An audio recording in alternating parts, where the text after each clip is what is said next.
See, the term Negro was birthed in Portugal. Even the first slaves to be sold in the transatlantic slave trade never touched the continent of Africa. I'm gonna say that again so you could understand or possibly didn't hear. The first slaves to be sold in the transatlantic slave trade never saw the continent of Africa. See, by law, the only slaves that could be brought to the Americas were Negroes born in Spain and Portugal, brought directly from Spain and Portugal to the colonies.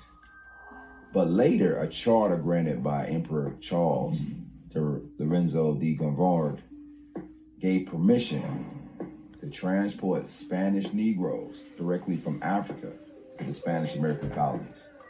He circumvented the legal statute established by Ferdinand and Isabella that slaves must have been born in Spain by allowing Africans to enter the Americas, provided they quote-unquote convert during the voyage. I know for some this might be hard to swallow, so let me paint the full picture for you. There was a people who lived in Spain and Portugal who were called the Negroes. These Negroes claimed to be the remnants of the Yahudim, or the Jews, left after Nebuchadnezzar took the Judeans captive.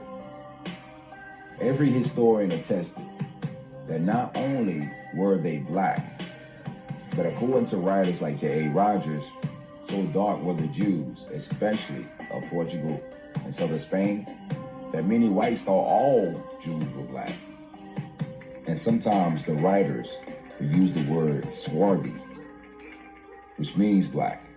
For instance, it is also a vulgar error. He wrote that the Jews were all black, but this is only true of the Portuguese, who marrying always one another beget children like themselves, and consequently the swarthiness of their complexion is entailed upon their whole race, even in northern regions. So some people like to take the word swarthy and say it doesn't mean black. Well, just for kicks, let's take a look at it. Swarthy, from the root word swart, Old English swart, black, dark, of night.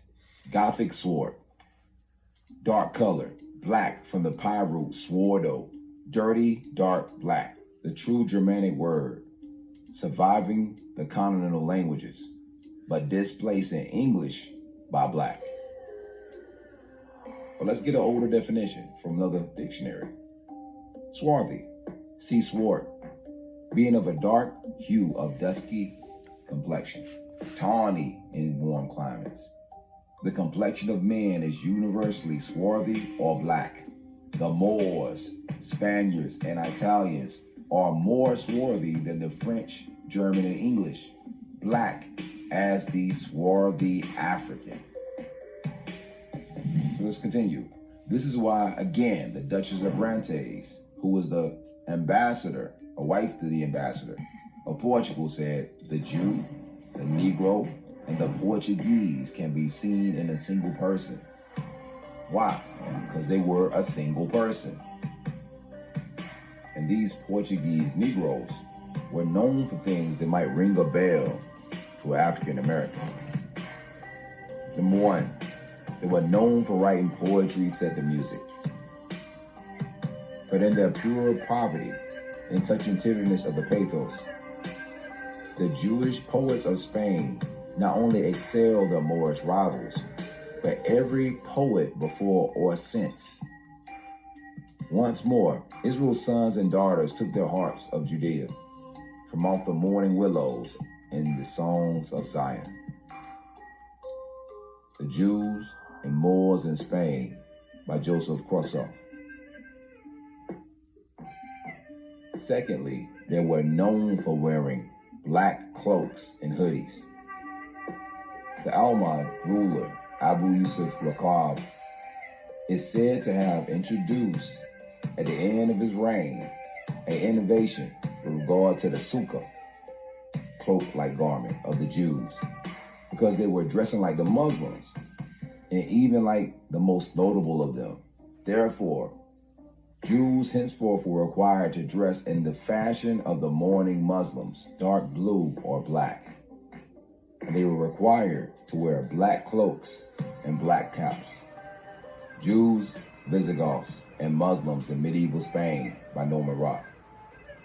And we noticed Jew cavaliers mounted on richly caparisoned horses and mules in fine cloaks, cassocks, silk doublets, and closed hoods. The Jews of Spain and Portugal by E.H. Lindo. In this rare painting by the anonymous 16th century painter who recorded a scene of everyday life at the King's Fountain in Lipson, you can see the Negro Portuguese Jews wearing the black cloaks and caps, while others still dressed in the Moorish or Muslim habit. Thirdly, they were oppressed and lived in segregated communities called ghettos. We discussed several such cases in detail in Chapter 7, including that of the recognition of the part of Castelo de Vide, Portugal, as the former Jewish